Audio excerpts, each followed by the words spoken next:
It's hard to pick out one little area to talk about with you. I wanted to kind of clarify a couple things I was reading. You were in the post-war Glenn Miller Band. Now, Glenn died at what point? Before you started? Well, he died in the service. Yeah, like a couple of going? years. Are you on? Yeah, we're going. Oh, all right. Miller died, must have been about 1944. I'm not sure. It was in there somewhere. Well, during the war. And you were a singer at that point. Me, I never sang. Ooh, God. The worst singer in the world. I used to get like almost an F in chorus, you know. I was a musician, but that's a different thing. But your wife was she a singer in the band? Your future wife? Yes. Jenny was a singer with the group called the she was with the Meltones, with Mel Torme's group, but then she went with the group she was with Tex Bendick. It was the Mellolarks, and close harmony groups. You know, that's both my girls do that kind of singing. Doo-wahs.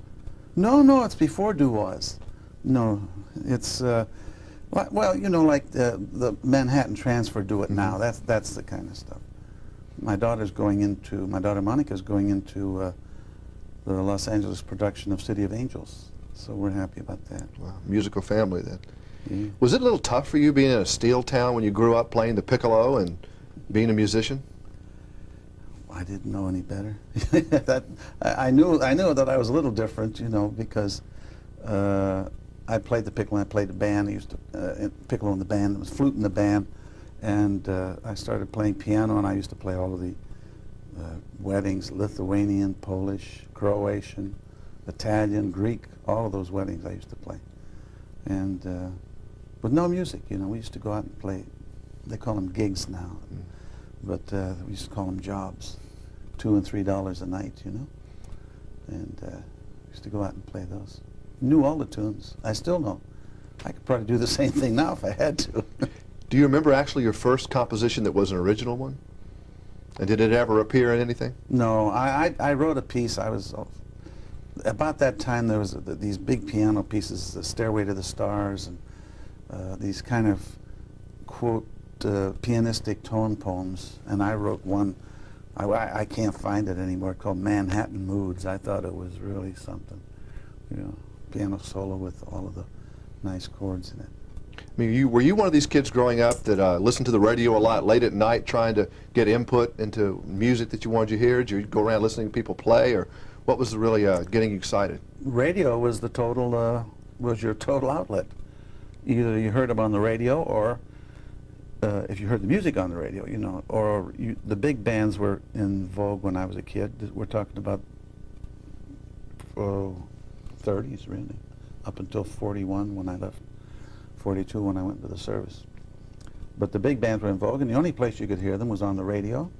And they used to be a lot. They had a lot of what they called remotes. The big bands from one Cincinnati. A lot of them came out of Cincinnati for some reason or other.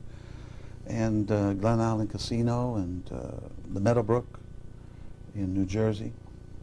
And they were on every night. And we had one of those sets, one of those at Water Kent, and used to listen to that stuff. But it was very inspiring. It was the only outlet we had.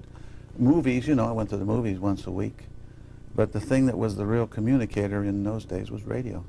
But that's what got you excited. Benny Goodman, Tommy Dorsey, Yes. all those bands on the radio, and you wanted to do Yeah. something like that. Yeah, well, I got then of course I started buying their records, and that was a big step forward to kind of analyzing and just listening. I was a fan, you know, like kids know they can name the Stones off, they can name all of the groups around Aerosmith, all of they know everybody in the band, you know.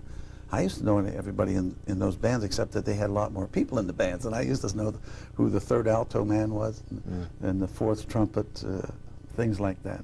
You just when you're young, you soak up everything.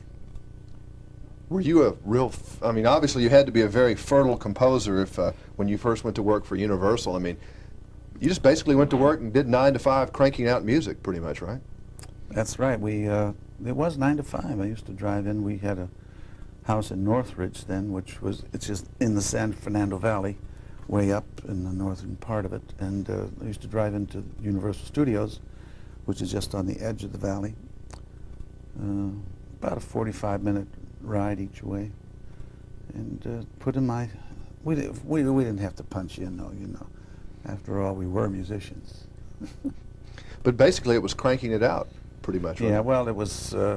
we just kept getting assignments, and we thought nothing of it, you know. Just... Hell, I was happy to be doing it, really. You know, it was a steady income. It was for 6 years. But the variety of things, I mean, Francis the Talking Mule.